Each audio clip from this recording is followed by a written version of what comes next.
deceives the people is like how, or like a way a man will destroy another man, will be like how a wolf could go after a sheep. That's a parable, technically. Because it's a comparison. Right, the same thing with, the parable of the seed. You sow, you reap what you sow. The same thing that you put out, the same thing you get. Right. That's the another same thing here. right. If you deny the Most High, then He'll deny you too. So you get what you put out. Mm-hmm. Yeah, you got it.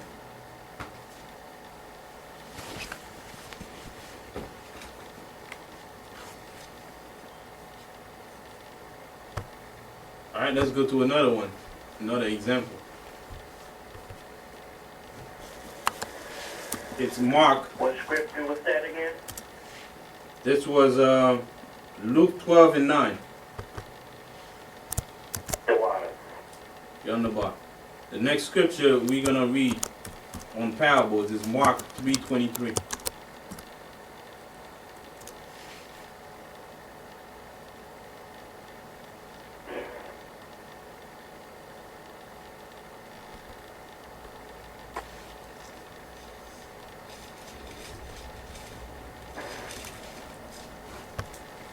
Okay, the parable that Christ spoke in Mark 3 and 23 was, and he called them unto him and said unto them in parables, how can Satan cast out Satan?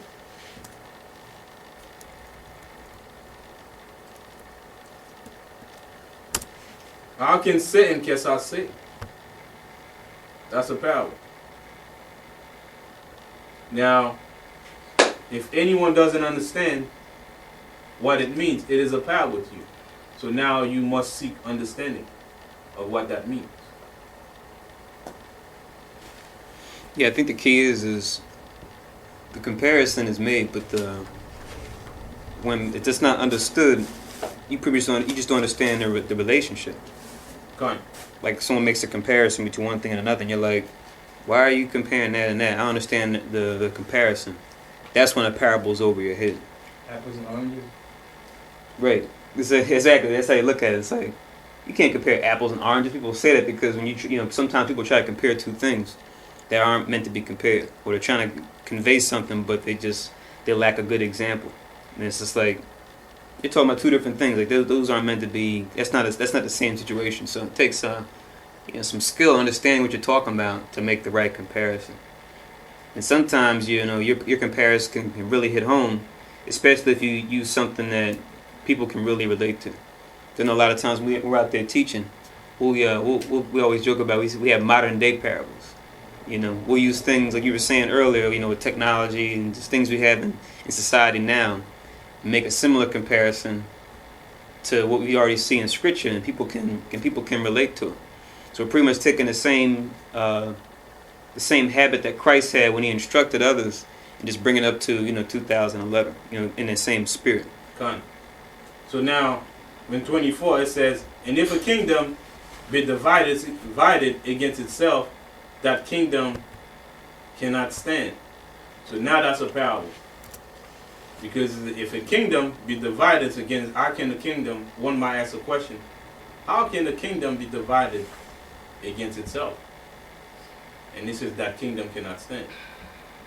So how can the kingdom be divided against itself? A kingdom is supposed to be in harmony. But now, how can a kingdom be divided against itself? So that's the understanding that we must get when, things are appear as to us as parables. You got to get the breakdown. So now, through the breakdown now, you got to find how to read things in context. Because now to read things in context means to read them how it's being applied for this particular things at stake, or for this particular scripture. For example, when we try to determine the meaning of a word or in its proper context,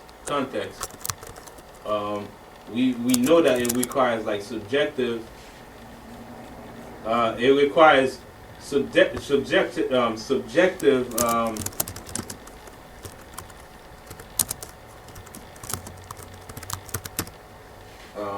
lost my train of thought. So whenever you try to determine the meaning of a word in its proper context, we know that it requires limited evaluation, subjective evaluation. What I mean by that is when you look at it, you have various different meanings to a word, right? So when it is subjective, you have very limited evaluation to it. So you have many words. So now, what makes it acceptable in the context that you are reading, or the word that you are reading, is when you understand that the objective is limited when it comes to choosing the possible, impossible meanings. Let's say, for example, you say that there's a terrible accident that happened. So now you're gonna compare the adjective terrible, right, to the word, to the noun word. Let's say a terrible accident happened to him. So you're gonna analyze the word terrible to the noun him. So we know that a terrible accident is a terrible accident. Somebody might break a limb, somebody might break, his neck, but all in all, we know it's a terrible accident. So that's reading things in its proper context. Alright, so whenever we analyze it, certain things, it is very, very limited in terms of the things that we use to the particular topic or to the particular subject.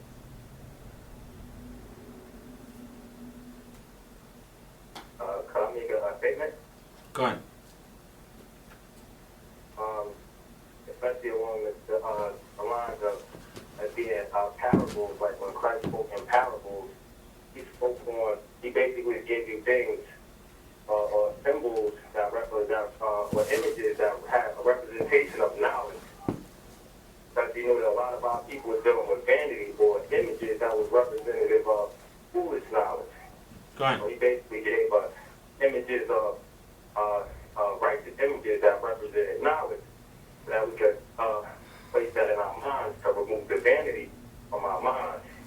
And along the lines of what you were saying is that, like, when you read things in context, it's like you look at the definition of the word world in John 3:16, and it says, "For God so loved the world." Now, if you look up the definition of the world it applies to, in context, when you get a definition of who the Most High loves, and then you apply the word world to who the Most High loves, know that the Most High loves only Israel. When you read it in context, when you get definition of the word and using the context clues properly aimed for the capture the understanding out of it. So Christ was the ultimate master at doing this, and then bringing forth such parables in that. That's why he always spoke in parables, because it's the best way for a person to catch the knowledge and to catch the spiritual visual you're supposed to get from the knowledge, and at the same time get the whole point across. Go on. That's why he always taught in parables like that. Go on, well said. Why? You're on the bar. Go back to Luke.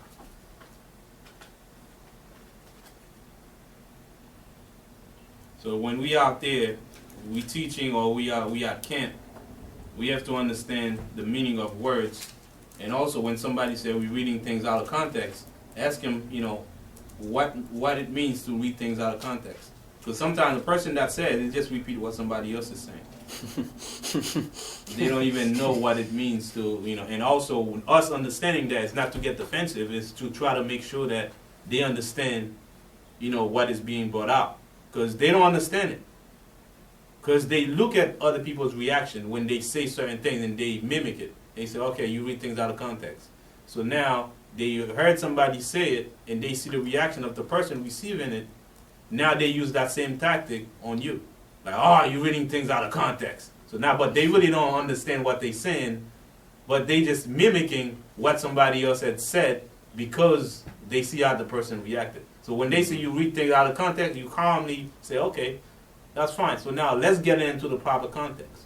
What does this mean?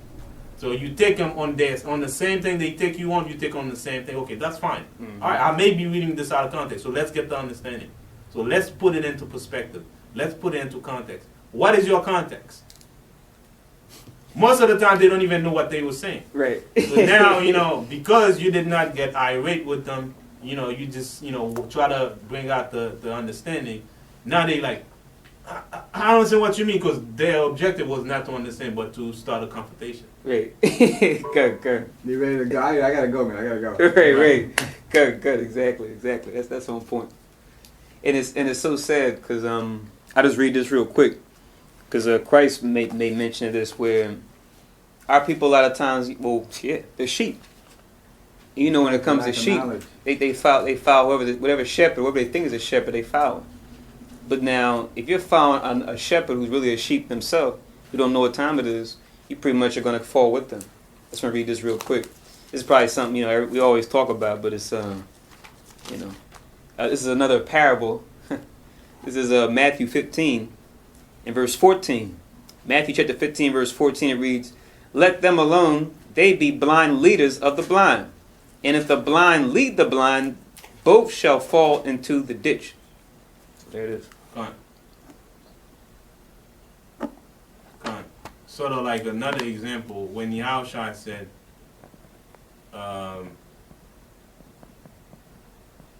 the axe knows his owner. Right? We know an axe is not a smart animal. So now it says an axe knows his owner, but Israel does not know. If you read it in the proper context, you can say that, the axe is a smart animal. We all know that the axe is not a small animal. It's not a small animal. So he's putting a connotation of our law, Israel is stupid. Mm-hmm. Right? To even axe know as his owner, but us, we're supposed to know knowledge. We don't even know who our owner is. Just he put it into context. He's putting us, into a situation where we got to go back to the Most High. Because we're supposed to know knowledge, but yet being compared to an axe, we have no knowledge. Right? That could be a parable. All right, let's go back to Luke, the 8th chapter. Now we're going to go to many parables that Yahushua had spoken to the disciples. And when much people were gathered together, and were come to him out of every city, he spake by a parable. A sower went out to sow his seed. As he saw, some fell by the wayside, and it was trodden down. And the fowls of the air devoured it. So the first here could be considered a parable to a lot of people, a lot of people. So now, what does the comparison of a sower has to do with anything? Right? Somebody was planting crops, laying crops. What does that have to do with anything? What is this guy talking about? What is Yahushua speaking of right here? So let's get the understanding.